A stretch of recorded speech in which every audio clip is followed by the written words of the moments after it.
بعد فأعوذ بالله من الشيطان الرجيم بسم الله الرحمن الرحيم وإذ قال موسى لفتاه لا أبرح حتى أبلغ مجمع البحرين أو أمضي حقبا سبحان ربك رب العزة عما يصفون وسلام على المرسلين والحمد لله رب العالمين. معزز سامعین کرام، بزرگان محترم، عزیزان ملت،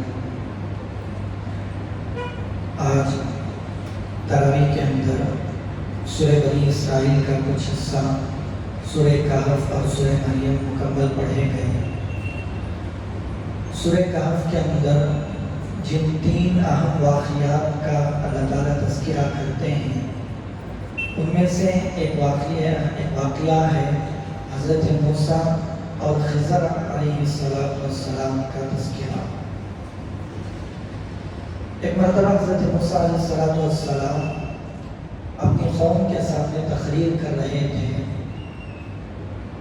آپ کی تقریر جب لوگوں نے سنی تو بڑی جاندار روحانیت سے بھری ہوئی تقریر تھی.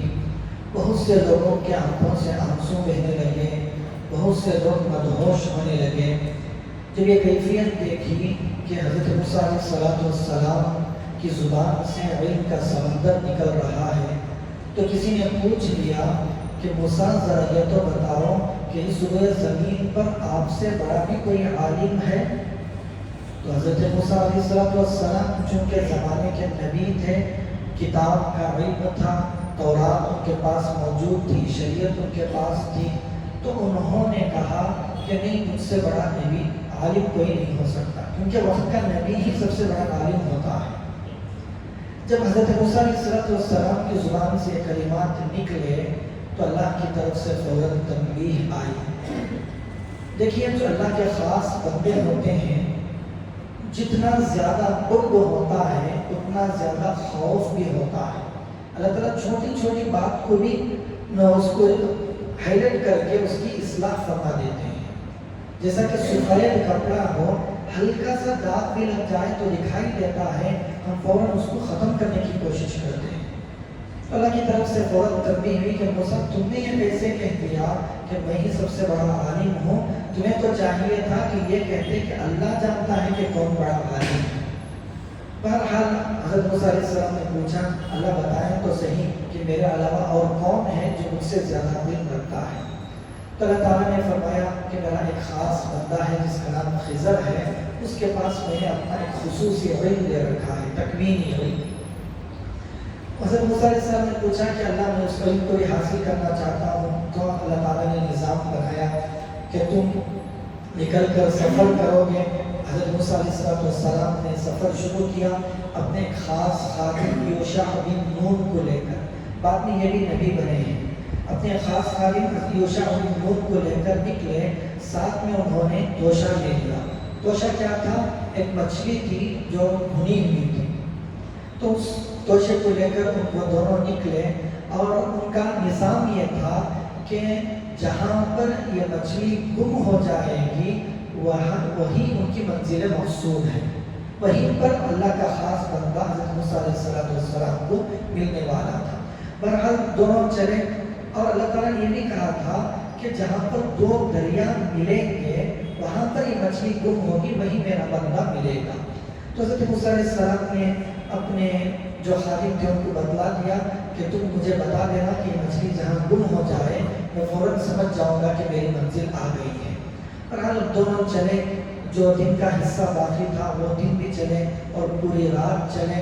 جب دوسرا دن شروع ہوا تو کہیں ایک جگہ پتھر کے کنارے آرام کرنے کے لیے حضرت موسیٰ علیہ السلام لیٹے تھے کہ جس ٹوکری میں توشے میں وہ مچھلی بھنی ہوئی رکھی ہوئی تھی، وہ مچھلی اس توشے سے نکلی اور پانی کے اندر ایک دم کود کر ایسے پانی میں گھسی کہ اللہ تعالیٰ نے مچھلی کے پانی میں گھسنے کے بعد وہاں کے پانی کو روک دیا اور وہاں پر اس جگہ ایک سرخ سی بن گئی. اللہ تعالیٰ کہتے ہیں فلما بلغ مجمع بینہما نسیا حوتہما، تو دونوں نے اپنی مچھلی کو بھلا دیا، فاتخذ سبیلہ فی البحر سربا، اس مچھلی نے ایک سرنگ بنا کر پانی کے اندر جگہ لی۔ لیکن اللہ کا کرنا ایسا ہوا، ان کا جو خادم تھا اللہ نے اس کو بھلا دیا ہے آخر۔ پھر نکل کر چلے دونوں، پورا دن پوری رات چلنے کے بعد حضرت موسیٰ علیہ السلام نے کہا آتینا غداءنا لقد لقینا من سفرنا ھذا نصبا، بھئی ہمارا توشہ لاؤ، ہمیں بہت زیادہ تھکان محسوس ہو رہی ہے ہمارے اس سفر سے۔ تو اب ان کے خادم کو یاد آ رہا ہے پورا ایک دن رات گزرنے کے بعد کہ اے اللہ کے نبی، وہ تو مچھلی کبھی کی توشے سے نکل کر پانی میں چلی گئی ہے۔ تو حضرت موسیٰ علیہ السلام نے کہا اللہ کے بندے وہی تو ہماری منزل تھی، تمہیں بتانا چاہیے تھا۔ مفسرین نے لکھا ہے کہ جو مچھلی تھی وہ مچھلی حضرت موسیٰ اور ان کے خادم علیہ السلام یہ راستے میں مچھلی کو کھاتے رہے، آدھی مچھلی وہ کھا چکے تھے۔ اللہ کا نظام تھا کہ وہ آدھی مچھلی ہی نکل کر پانی میں چلی گئی۔ وہ سارے واقعات تفسیر کی کتابوں میں لکھے ہیں کہ کسی نے یہ بھی لکھا ہے کہ بعض لوگوں نے اس مچھلی کو دیکھا کہ کئی دنوں تک وہ مچھلی اپنے آدھے جسم کے ساتھ پانی میں تیرتی رہی۔ یہ اللہ کی قدرت تھی، معجزہ تھا۔ لیکن بعض روایتوں میں آتا ہے کہ حضرت موسیٰ علیہ السلام کو باقی سفر میں تھکان بھوک محسوس نہیں ہوئی، جہاں پر سوال کیا تھا وہیں پر بھوک محسوس ہوئی تھی، جہاں پر مچھلی ان کی گم ہو گئی تھی۔ تو ان کے خادم نے کہا اذ اوینا الی الصخرۃ فانی نسیت الحوت، جب ہم پتھر کے سہارے لے کر سوئے ہوئے تھے، فانی نسیت الحوت، میں مچھلی کو بھول گیا، وما انسانہ الا الشیطان ان اذکرہ، ڈر گئے فوراً کہ میں نہیں بھولا بلکہ شیطان نے مجھے بھلا دیا تھا۔ واتخذ سبیلہ فی البحر عجبا، بڑے عجیب طریقے سے وہ پانی میں گئی اور وہاں پر سرنگ بن گیا۔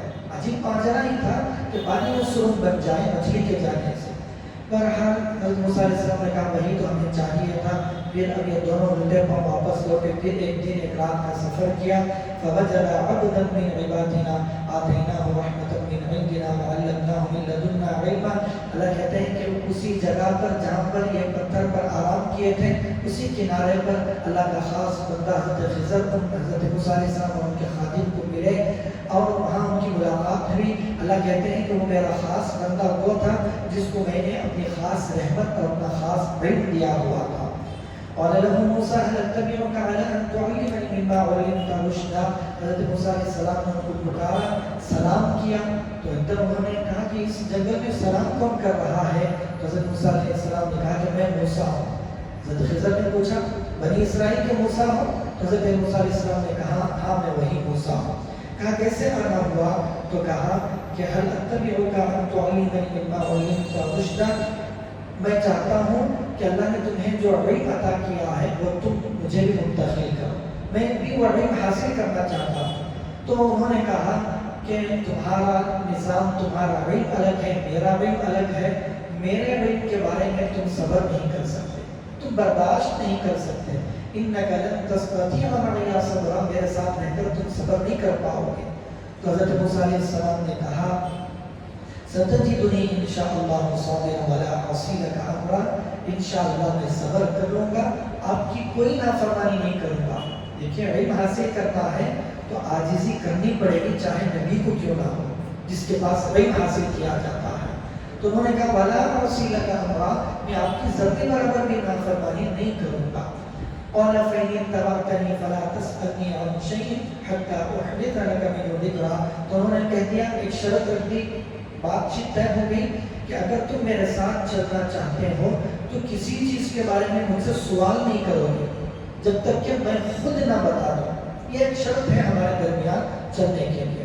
ٹھیک ہے، حضرت موسیٰ علیہ السلام نے مان لیا، فانطلقا، دونوں چلے، دریا کے کنارے چل رہے تھے، حتیٰ رکبا فی السفینہ، حتیٰ کہ ہم دونوں نے ایک کشتی پر سواری کی، دونوں بلکہ تینوں نے ایک کشتی پر سواری کی، کشتی میں اور بھی افراد تھے۔ تو کیا ہوا کہ حضرت خضر علیہ السلام نے اس کشتی کا ایک تختہ اکھاڑ لیا، وہ کشتی میں جیسے ہی سوار ہوئے ان لوگوں نے حضرت موسیٰ خضر علیہ السلام کو دیکھ کر وہ کشتی کو بغیر پیسے کے انہوں نے کشتی میں سوار کر لیا، کہ بڑے بزرگ افراد ہیں، بغیر پیسے کے انہوں نے احسان کرتے ہوئے کشتی میں سوار کر لیا تھا، لیکن حضرت خضر علیہ السلام نے اسی کشتی کو توڑ دیا، اس کا ایک تختہ نکال دیا۔ حضرت موسیٰ علیہ السلام جلالی آدمی تھے، فوراً کہنے لگے اخرقتها لتغرق اہلها، کیا تم چاہتے ہو کہ اس کے رہنے والے ڈوب کر مر جائیں؟ کیوں تم نے اس لکڑی کو نکالا؟ کیوں تم نے کشتی کو عیبدار بنا دیا؟ لقد جئت شیئا نکرا، تم نے اچھا کام نہیں کیا۔ تو انہوں نے کہا میں نے تم سے کہا تھا نہیں کہ میرے ساتھ رہ کر تم صبر نہیں کر پاؤ گے؟ تو حضرت موسیٰ علیہ السلام نے کہا لا تؤاخذنی بما نسیت، مجھ سے بھول ہو گئی، تم میری بھول کے بارے میں مجھ سے مؤاخذہ نہ کرو، ولا ترهقنی من امری عسرا، مجھے تنقید میں مبتلا نہ کرو۔ پھر چلے دونوں بھی، کیا ہوا؟ حتی اذا لقیا غلاما فقتلا، ایک بستی میں اترے، وہاں پر دیکھا کہ بہت سارے بچے کھیل رہے ہیں۔ حضرت خضر علیہ السلام نے ایک بچے کو پکڑا اور گردن مروڑ کر اس کو زندہ مار دیا، اس کو قتل کر دیا، اس کا گردن مروڑی اور گردن الگ کر دی۔ حضرت موسیٰ علیہ السلام اور غصہ آیا، اقتلت نفسا زکیۃ بغیر نفس، تم نے تو ایک اچھے جیتے جاگتے بچے کو بغیر کسی خون کے ناحق قتل کر دیا۔ حضرت موسیٰ علیہ السلام تم نے بہت غلط کام کیا ہے۔ حضرت خضر نے کہا میں نے کہا تھا نا کہ تم صبر نہیں کر پاؤ گے۔ حضرت موسیٰ علیہ السلام نے پھر معذرت کی، پھر چلے۔ تیسرا واقعہ کیا ہوا؟ حتیٰ کہ وہ ایک بستی میں چلے، وہاں پر سب کو بھوک لگی تھی، بستی والوں سے انہوں نے کھانا طلب کیا، بستی والوں سے کھانا طلب کیا۔ فَأَرُوْ يُضَيِّفُوهُمَا، تو ان بستی والوں نے بغیر پیسے کے کھانا دینے سے انکار کر دیا، کہا کہ ہم تم کو کھانا نہیں کھلائیں گے۔ تو حضرت موسیٰ علیہ السلام کو بڑا غصہ آ رہا تھا کہ کیسے بستی والے ہیں، مہمان کو کھانا نہیں دے رہے ہیں۔ تو بعد میں چلتے چلتے ایک جگہ پہنچے، فوجد فیہا جدارا، اس بستی میں ایک دیوار تھی جو گر رہی تھی۔ تو حضرت خضر علیہ السلام نے اس دیوار کو آسرا دے کر، ہاتھ دے کر، کسی بھی طریقے سے ہو، اللہ کہتے ہیں یرید ان ينقض فاقام، وہ دیوار گرنے والی تھی، اور تو فوجد فیہا جدارا یرید ان ينقض، وہ دیوار گرنے والی تھی، فاقام، حضرت خضر نے اس کو درست کر دیا۔ کیسے درست کیا؟ جیسے کہ انہوں نے درست کیا ہو۔ تو حضرت موسیٰ علیہ السلام نے کہا اللہ کے بندے، ان لوگوں نے ہم کو بغیر پیسے کے کھانا نہیں دیا، اب اسی بستی میں جب ایک دیوار گر رہی تھی تو تمہیں چاہیے تھا کہ دیوار سیدھی ہی کرتے تو اس کے بدلے میں کچھ پیسے ہی دے لیتے تاکہ ہمارے کھانے کا انتظام ہو جاتا، تم نے بغیر معاوضے کے کیوں اس طرح دیوار سیدھی کر دی؟ تو حضرت خضر نے کہا اب بس مسئلہ ختم ہو گیا، تم میرے ساتھ صبر نہیں کر سکتے۔ درمیان میں یہ شرط بھی، دوسری مرتبہ جب حضرت موسیٰ علیہ السلام نے سوال کر لیا تھا تو یہ بات حضرت موسیٰ علیہ السلام نے خود کہی تھی کہ اب لاسٹ چانس مجھے دے دیجئے، دوبارہ سوال کروں تو بس ہم چلیں گے، الگ الگ ہو جائیں گے۔ حضرت خضر نے کہا ھذا فراق بینی و بینک، یہ میرے اور تمہارے درمیان جدائی کا وقت آ گیا ہے، اب ہم چلیں گے۔ حضرت خضر علیہ السلام نے کہا سأنبئک بتأویل ما لم تستطع علیہ صبرا، چلو تم جا ہی رہے ہو تو جن تین چیزوں پر تم صبر نہیں کر سکے، تین واقعات پر، اب میں چاہتا ہوں کہ ان کی وضاحت کر دوں۔ پہلا واقعہ تھا کشتی میں ہم بیٹھے تو کشتی کے تختے کو میں اکھاڑ کر کشتی کو عیبدار بنا دیا تھا، اس لیے کیا تھا اما السفینۃ فکانت لمساکین، وہ کشتی چند مسکین بچوں کی تھی۔ مفسرین نے لکھا ہے کہ 10 یتیم مسکین بچے تھے جو غریب تھے، ان میں سے 5 اپاہج تھے، 5 محنت مزدوری کرتے تھے۔ کیا مزدوری؟ کہ کشتی دریا میں چلا کر جو کچھ پیسے آتے اس سے اپنا پیٹ بھرا کرتے تھے۔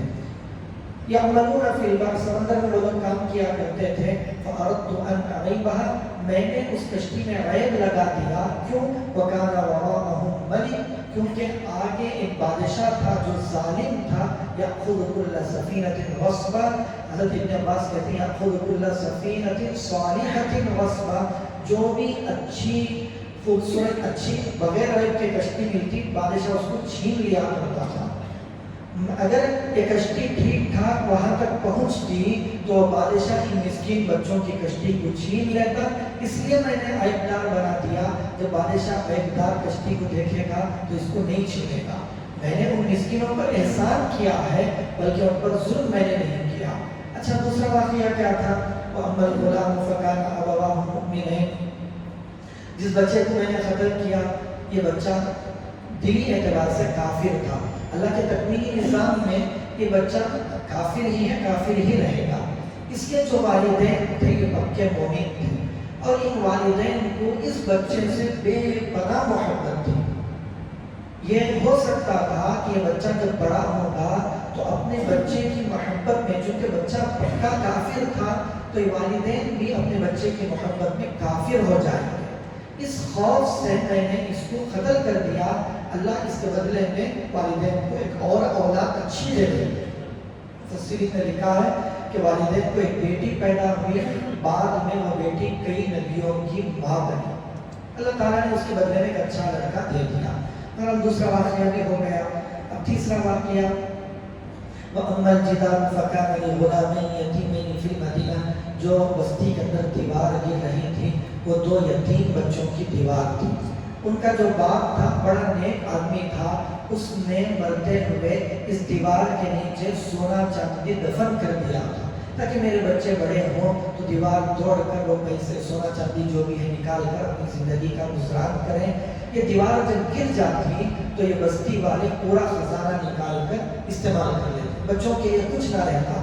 تو میں نے ان کے والد کی نیکی کو دیکھتے ہوئے ان بچوں کی خاطر اس دیوار کو صحیح کر دیا تاکہ وہ خزانہ صحیح سالم رہے، بعد میں وہ بچے اس کو لے کر استعمال کر لیں. اس لیے میں نے کیا. ان بچوں سے میں کیسے اجرت لے سکتا ہوں؟ بہرحال یہ 3 واقعات تھے جو حضرت خضر اور موسیٰ علیہ السلام کے ساتھ پیش آئے. اللہ کے نبی صلی اللہ علیہ وسلم نے اس واقعے کو بیان کرنے کے بعد فرمایا کاش اللہ حضرت موسیٰ علیہ السلام پر رحم کرے، کاش حضرت موسیٰ یہ سوال نہ کرتے، خاموش رہتے تو اور بھی واقعات ہمیں سننے کو ملتے. یہ اللہ کا نظام تھا. تو اس تیسرے واقعے میں مفسر نے ایک نقطے کی بات لکھی ہے کہ جب والدین نیک ہوتے ہیں تو والدین کی نیکی کا صلہ اللہ اولاد کو بھی عطا کرتے ہیں. دیکھیے بچوں کی دیوار صحیح ہو گئی، خزانہ محفوظ ہو گیا. کیوں؟ کیونکہ والدین نیک تھے. تو والدین کی نیکی کا اثر اولاد پر بھی پڑتا ہے. والدین برے ہوں تو اس کا اثر اولاد کی زندگی پر پڑتا ہے. والدین خود برے ہوں اور پھر روتے پھریں کہ میری اولاد نافرمان ہے فلاں فلاں، یہ کوئی صحیح بات نہیں ہے. اگر ہم اپنے بچوں کی اصلاح چاہتے ہیں تو سب سے پہلے اپنی زندگی کو سدھارنا پڑے گا، تب جا کر بچوں سے اچھی امید لگائی جا سکتی ہے. اب اس واقعے سے ہمیں کیا سبق ملتا ہے کہ دیکھیے اللہ تعالیٰ دنیا کے اندر کوئی بھی کام کرتے ہو، کوئی بھی واقعہ پیش آتا ہے، اگرچہ کہ ہماری نظر میں وہ برا ہوتا ہے، شر دکھائی دیتا ہے. جیسے حضرت موسیٰ علیہ السلام کی نظر میں غلط دکھائی دیا، لیکن حقیقت میں بعد میں چل کر اس کا نتیجہ اچھا ہوتا ہے. میں نے اس سے پہلے غالباً کچھ جمعہ کے بیان میں بھی میں نے کہا تھا کہ اللہ کے نزدیک کوئی واقعہ برا نہیں ہوتا.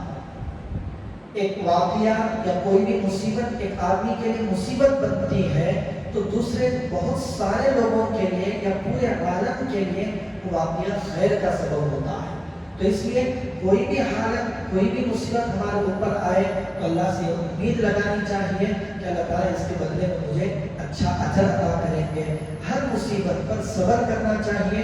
اللہ سے گلے کرنا، شکوہ کرنا، الٹے سیدھے الفاظ اپنی زبان سے نکالنا اللہ کے بارے میں یہ بالکل نامناسب ہے. اللہ تعالیٰ عمل کی توفیق عطا فرمائے. وآخر دعوانا ان الحمد للہ رب العالمین.